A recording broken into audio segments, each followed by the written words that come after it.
Welcome and welcome back to. We're doing it together, girl. Okay. Do it with me. Ready? Ready. Pero calma. Yeah. I said I'm going to learn how to roll my R's one day. You got this. Thank you. So today we have a special guest, Miss Alana. Hi, Alana girl. So this video was not planned. This is impromptu because Alana felt very strongly about my disagreement of Credence. Not and so just okay, go. And so we're going to discuss it. So it's going to be a brief overview. Liz started reading it because she wanted to make sure she had a valid opinion. I still maintain that the book and the author need to be investigated, but we're going to talk about it.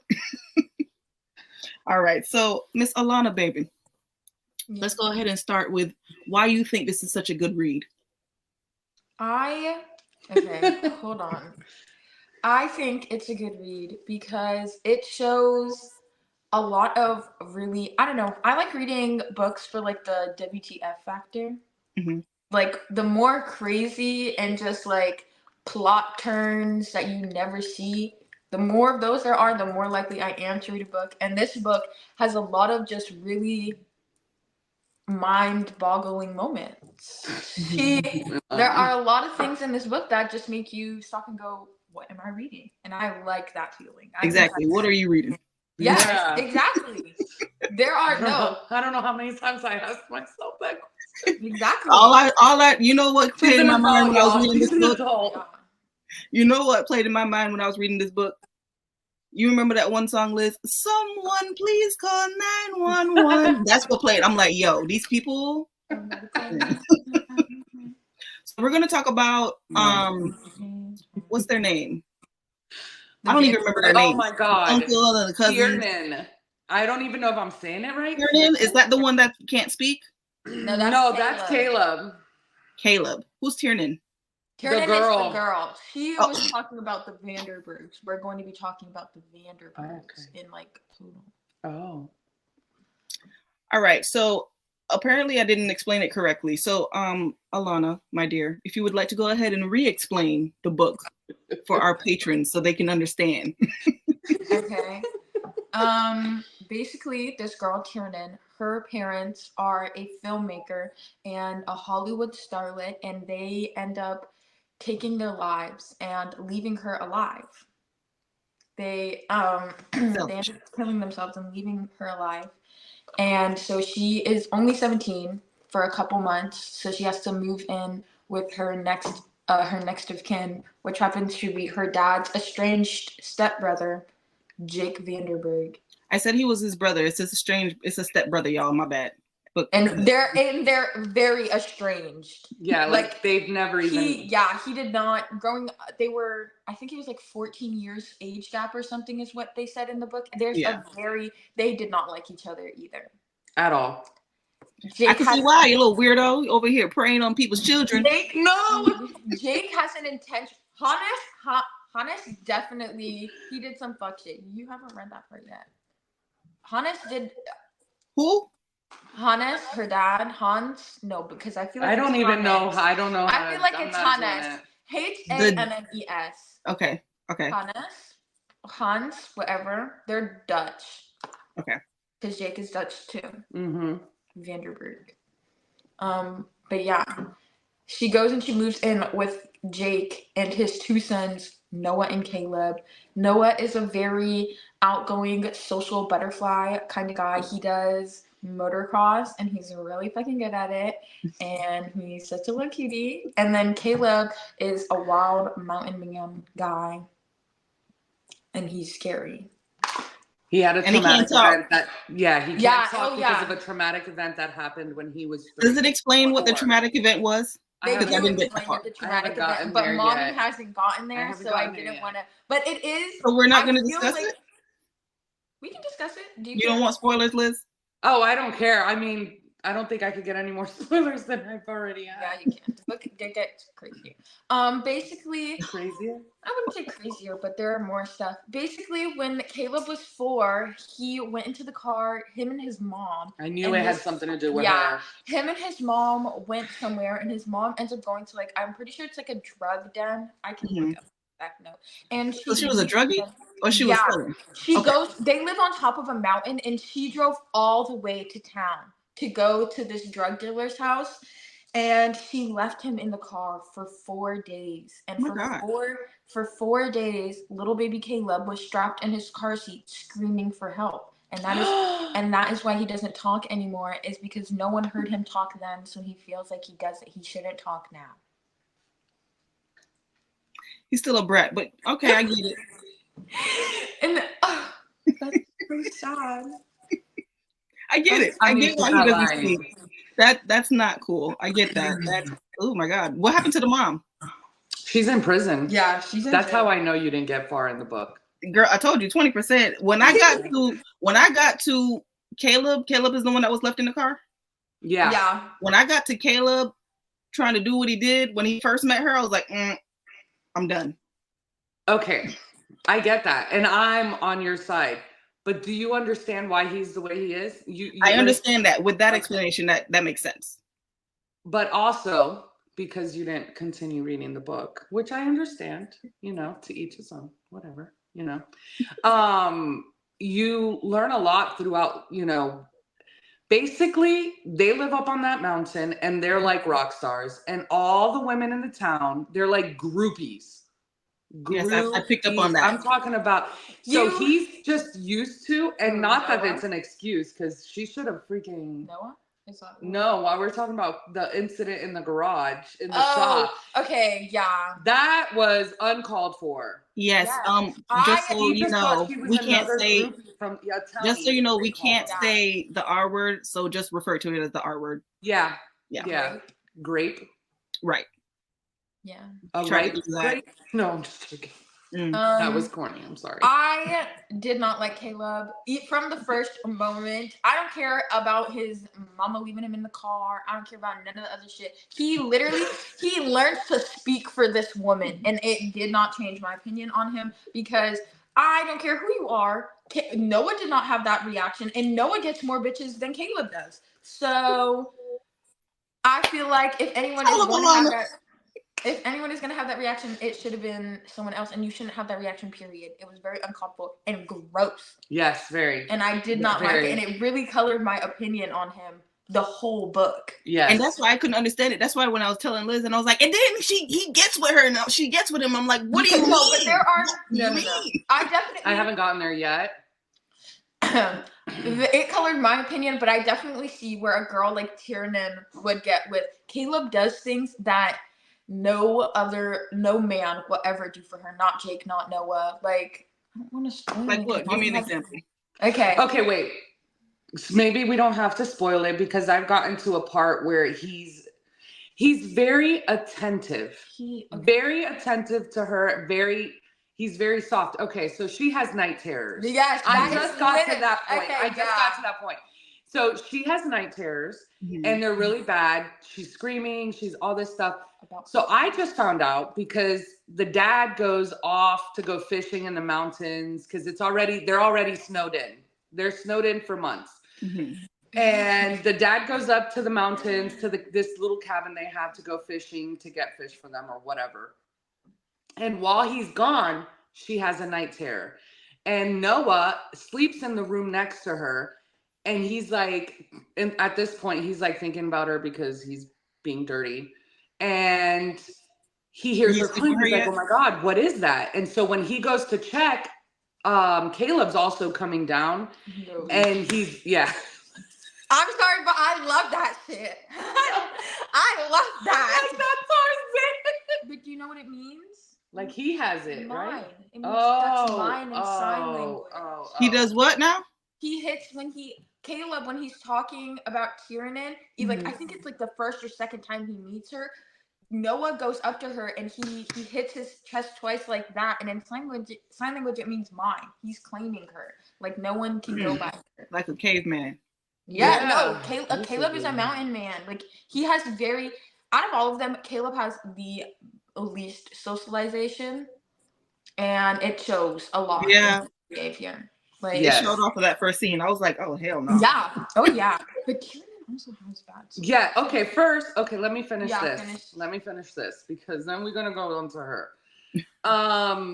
So anyways, she's having the night terror. Both of the brothers come into the hallway. He does the little Tarzan thing. So they go in there, and Noah's like, oh my gosh. And he's like, he knew what to do. Immediately goes to her, lays down with her, holds her, and the night terror completely stops. So I haven't gotten past that part, but I think he's done this. He's been doing this. He has been having night terrors since her parents died, and I think a little bit before that. And every night since he came home that first night, he has been going into her room and calming her down. Then how is everybody smashing her? Because she doesn't sleep in the bed. Yeah, she does not sleep in the bed with them. So she's just a little hot pants little girl. Yes, but she was a virgin. It does not matter. I know, you're right. She a hot pants little girl. Yes. Listen, she's dumb. She's dumb. She's just dumb, because I know that a lot of people are going to come for the men, or at least people who this isn't their type of book are going to come. Like, for instance, for Jake, the uncle. This chick, the predator, was saying comments. Like, if I go through my notes I'm like, what the hell? Why would she say that? Like, for instance, there's a moment where they're at the lake, right? Mm-hmm. And Jake is, because he really tries at the beginning, like, he understands that he's attracted to her, and he really tries to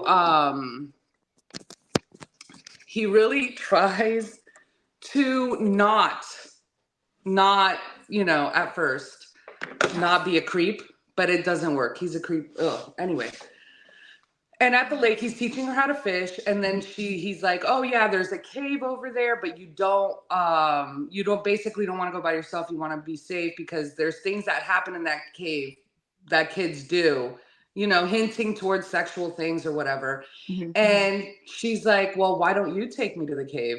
I was like, yeah, harlot. Yes. No. She says things like that all the time. The scene, okay, before that scene where where they watch the stuff on the TV. Oh my God. She starts that whole scene. Every time someone talks to her, she just says something that makes it progress in that way. Like, that's the best way to say it. Like, she just has she initiates it. Yes. Okay, but yes. No, there is no but. Pero cama. Pero cama. Okay. Pero cama. She is the way she is because of her lack. I feel bad for her. She's a dumb bitch, but I understood that, because from what I got from it, she was very antisocial at school. People didn't really talk to her. She didn't talk to people. So I knew that she lacked her parents. She had absolutely no relationship with those people at all. None. She was the third wheel in their relationship. She watched them love each other, but never give her love. Yeah. I remember. And that, so then she goes up to this mountain with these three dudes that are like attention. Gods. And they're like the town hotties. Like, everybody wants them. Everybody. So she's. So why doesn't she get with Noah? Noah's the other brother, right? Yes. He's nice. Thank you. Yes. He's the sweetie. I think, even though he threw away her birth control. You're not gonna say nothing? He did. He been done did that. I didn't know that. He been done did that. When? He did that like the first couple pages. Yeah. He finds it in the bathroom, but also, and I do have to say this, they go and pick her up more anyway. Yes. And then she throws it away herself. So Noah might have thrown it away the first time, but they go and buy her more. And then later into they're not there yet, but later into the winter, she's like, I don't want this anymore. And she throws it away. Just like that? She just tosses it. And so I don't think You know, Noah, I think Noah has a lot of other problems other than throwing away the birth control, like being a slag and the way he treats his dad and his brother. No, yeah. I'm Team Noah. No. The way Jake treats him, the way Jake treats him isn't right, but the way he treats Jake is also not right. I just think he's being a normal, like, he literally cannot do what he wants to do. Wasn't he the one that wants to leave? He wants to leave. He's going to leave. He leaves? So like he's mean to Jake for not no reason, but they're mean to each other in ways they don't need to be. But he gets the harder end of Jake because Jake has some whatever feelings about doing whatever to Caleb or not doing to Caleb, not being a parent to Caleb. Like, I get it. He probably doesn't know how to parent him. I don't know. But Noah gets the brunt of it. Noah is there. So that doesn't. I'm not saying that makes it better. Oh, okay. But also, don't think Caleb gets off easy. Jake screams at him as soon as he comes home. The first time Jake talks to him, and I think it's like 2 months that he's been home, Jake screams at him. Jake is just an angry man. He is a creep. I never got creepy vibes when I read Jake. Only like the first couple of chapters. No, he really disappears. Yes. No, I got creepy vibes because I know you've read this part. When they go horseback riding to see the property. I don't know how you don't remember that. I didn't read it. You remember that? And he gets on the horse with her and she's uncomfortable. Very much so. The dumb girl doesn't say nothing. Nothing. All she says is, I know how to ride. And he's like, okay, gets on behind her. And she's like, which, I get it. It's new people. She doesn't know how to, I'm not coming for her about that at all. Exactly. And just so we can say this, y'all, we're not attacking her. We're not attacking the book. This at all. May not be everyone's cup of tea. Look. But the book is written well. I think Penelope Douglas needs therapy. I think writing might be her therapy. It's written well. It's written well, and I'm gonna finish it. It's definitely not something I'm gonna read again. Yeah, I don't like that type of dark romance is not for me. It's not okay, and here's where I mean to defend every single dark romance girly in the world. Penelope Douglas is nowhere close to dark romance, and that is a lot of people. This is a lot of people. She's just a normal romance author. Ain't no way. Yes, ain't no way, Alana. So real. Dark romance deals with more heavy concepts, as in like murder and kidnapping and that kind of stuff. That is much more dark romance. Penelope Douglas just writes really fucked up things and calls it dark romance. Incest is not dark romance at all. It's just weird. It's a taboo that actually incest is. Okay, I can deal with that. That's more taboo than dark romance. I get that. Yeah. Okay. Incest is the world's deepest taboo, and it runs through almost every culture, and it's so deeply ingrained in our brains that we won't let ourselves sleep with our cousins. I'm not going to finish that sentence because it was about to get really mean, but we all related. I get you. There is, thank you. I hope you do get what I was about to say. Yeah, I just think that fact is so crazy. After you I'm just saying, like, Liz, I was texting you the other day. That's what I was texting you the other day, Liz, when I was reading. That is the truth. That is the truth. It is the God honest truth. Yeah. It's the God honest. But yeah, Penelope Douglas is not like Birthday Girl. That is so totally not dark romance. Listen, I was just about to say Birthday Girl was like, what? You read that one? I started to because I was like, maybe she's not as weird, and then I started that and I said, I'm done. That's why I was like, do not recommend anything that is like this to me. I couldn't even finish Birthday Girl because as soon as you open the book, the girl is like waiting for her boyfriend to get picked up, and she's like, "This is like the 18th time, bitch. 18? No way. Right? No, you 3 chances, and that is it. 18? Yeah. I don't have it within me." And then she gets with the boyfriend's dad. Yeah, Pike. That's what I was telling you about last night. Pike. He's apparently, but It's really weird, and it's not real. From what I've heard, it's not too well written because the girl is like obsessed with the 80s, and that is one of the main reasons she falls for Pike is because he's from the 80s. So she's like, "Oh, he gets me." Yeah. Genuinely. Yeah. That is how it is, and I did not like it. As someone who likes like older stuff, you have to be so genuine when you want to say you lived back then, because no, you don't. No, you don't. You can't live without your iPhone, girl. Right. I know you couldn't. I know I couldn't. She could not live without it. Anyway, yeah. Penelope Douglas is not dark romance. Dark romance would be like Emily McIntyre. Emily McIntyre. That is genuinely, I finished those books in like six hours. Those are the greatest books I've ever read. She wrote Hooked. Yeah, Hooked, Scarred, Twisted. I heard about all of those, yeah. Yeah, they're so good. They're so good, and I 100% recommend them. Also, this is not me coming for Penelope Douglas she's a great writer. She's just not dark romance. And I feel like she fucks up our entire genre when people categorize her as that, because she's just weird romance. That's not dark romance. We got educated today. Right. We did. Alana had to come on and explain her point. So I fully support you on it. I still say it was trash. I think it's written well. I will finish it. Not trash like it wasn't written well, just trash like y'all weird.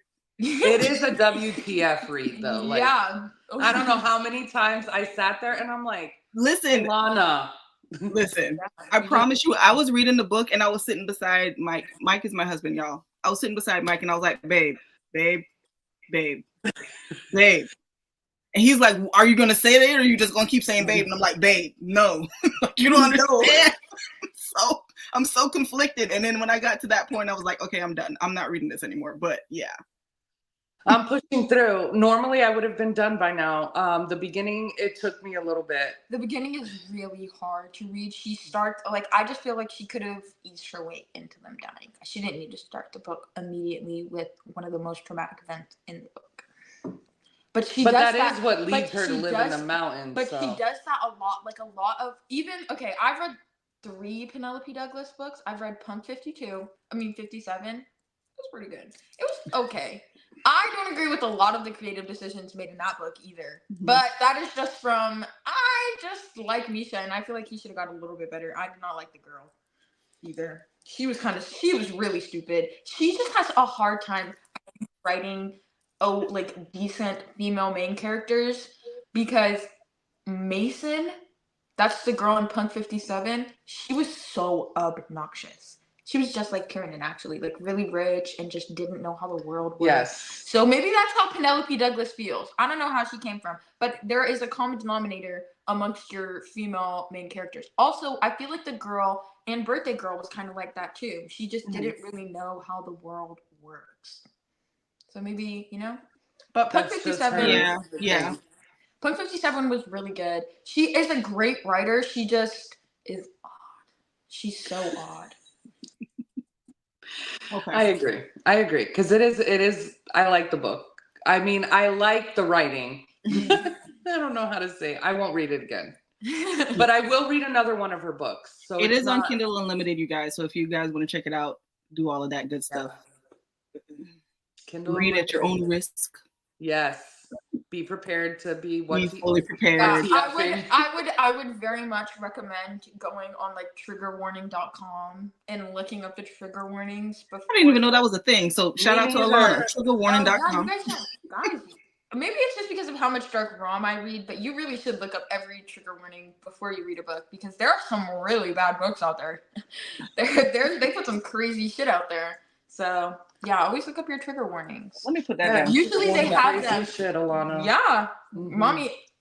One of the more crazier books you recommended me. What? The Ritual is definitely. First of all, I didn't even read it. I just saw it on TikTok, and I was like, "Have you read it?" And you're like, "No," and then you went to read it. I read it in a whole. I did not recommend it. I asked you if you read it. I read it in a day. It was good. Yeah, I kept seeing that. I was like, I don't know, dog. Y'all playing with that? I don't know either. But you said that it wasn't nothing religious, so. Yeah, it's not religious at all. The closest they get to religious is they do like their ceremony in a cathedral, but it's an abandoned cathedral that they built for them. Okay. Yeah, that's like the most religious it gets. It's more secret society than religious. And the secret society part was pretty fucking cool. Okay. The guy's pretty cool too. What's his name? I don't remember his name. All right, so Liz is going to finish it. We'll probably address that in a later video, and she can give us an update of her full thoughts and all that good stuff. But because we were debating about this book, that led us into Alana does not like to read fantasy, which Liz and I are fantasy readers. So we're going to have her come back. She's going to recommend us a dark romance. We're going to recommend her a fantasy. We're going to discuss. So go ahead and give us your recommendation. Haunting Adeline. Haunting Adeline. Haunting Adeline. I've been thinking about this. I'm going to reread it. And I'm going to read the second book. Like, I've never watched read Hunting Adeline. That's the second book, but I've heard it's really good. And they're like, what is it called? Congruent? They go together. Consecutive. Congruent is when they're even on opposite sides of the line. That's a geometry. I'm glad you know what that means. I've heard the word. I don't know what that means. Yeah. Haunting Adeline, Zade Meadows, he's a good guy too. And this is a much better representation of what dark romance is as a genre. Okay. So we're going to come back and discuss that. I do have to say, Miss Colette, it is a little like there are going to be some parts where you're like, what in the hell? Listen, you told me trigger warning. I wrote it down. I'm going to look up triggerwarning.com because trigger warning. I don't think this book has that many. That one, it's not as bad. Not as bad. And then we are going to recommend for you a magic steeped in poison and a venom dark and sweet. Right there for you. Right there. That one. So be prepared. The good thing is we haven't read it either, so we're going to read it with you. Okay. Wait, then how is that fair? I've already read Haunting Adeline. But you're going to reread it, and you've already read it. And you haven't read the second book. No, I have not read the second book. Yeah, so. Yeah. And that but we like fantasy. Mm-hmm. So we're recommending a fantasy. We may not like it together, but I'm pretty sure if we don't like it, we'll dislike it for different reasons. Yeah. He's going to be like, I don't like it because magic. Oh, yeah. Okay. So me and Mommy were talking about this. Mm-hmm. And the reason I don't like fantasy is because I read almost exclusively romance. And I really prefer when my romance has a real world feel to it. You like realism? Yes. The more realistic the book is, the better it's going to be. Because I can... For you. Yeah. For me personally, because I can like imagine those things happening so much easier, and like I can, it's just a lot easier. So weird because me and your dad both super fantasy people. Yeah. I'm the opposite. Like I want to read fantasy because I want the magic. I want the pointy ears. It's booktriggerwarnings.com. Booktriggerwarnings.com. Yeah. I have to write that down because I'm like, what? Warning. A magic steeped in poison. And a venom so dark is the second book. Animal abuse? I don't know about that one, guys. Oh my gosh. She's looking up animal abuse. That's where you draw the line? Yes, actually it is where I draw the line. An animal did not do anything. They are an innocent bystander. You're not getting out of this. Tiernan, you can just, I'm not trying to get out of it, but Tiernan put herself in those positions. She is a free and willing person. An animal is not. So yeah, I do draw the line at animal abuse. Taiwanese inspired cast? What are you looking at? Does it meet your expectations? Like, are we good? Right. Of a parent? What are you looking at? How do you trigger warning? I'm looking at the trigger warnings. I want to see what the trigger warnings for Haunting Adeline are. Oh my God, no. Oh Lord. Okay, y'all. So that's for this video. We're gonna go ahead and end it here, and then we'll let you know. We'll be back with Miss Alana. We have her scheduled for quite a few videos. Yes. So she'll be back. she'll be back. Yes. But yeah, and if you liked her, good, yay. Yeah, we'll put her up. We'll put up her information and all that stuff. It'll be in the. Oh, we won't put it up. She said no. Don't come for her. My accounts are private. Oh, they're private. So, but yeah, thank you for coming, Miss Alana. Yes, I appreciate it. No problem. I appreciate it. But again, we'll have all our information up. I'll put triggerwarning.com. Book trigger warnings. Yeah, I'll put that up so everybody can see it. And then we'll also link the book for Credence as well. It's on Kindle Unlimited if you do have Kindle Unlimited. But again, read at your own discretion. Again, we are not bashing the book. We're not bashing the writer. It's just not my cup of tea. I've really liked the book. I've read it like 2 or 3 times. So. She has reread the book, and I'm just like, hell no. I won't be rereading it. But it is written, yeah. You reread for Noah. And for the really cute moments of Caleb. I do hope you have does to wait something until he gets like super tender. Like he literally learns how to speak for this woman. He locks himself in a cabin for 6 weeks and practices reading aloud just so he can tell her he is sorry and he loves her. Please. Like, nope, you're not buying Colette. Look at her. I don't know. He did not buy me at that moment either. I'm a Noah girl through and through. Yeah. But I would 110% read that scene from that book again. Okay. All right, y'all. So that concludes this video as well. Yes. So we shall be back. Again, Miss Alana will be back for some other recordings that we have planned. All right. Bye, y'all. Bye.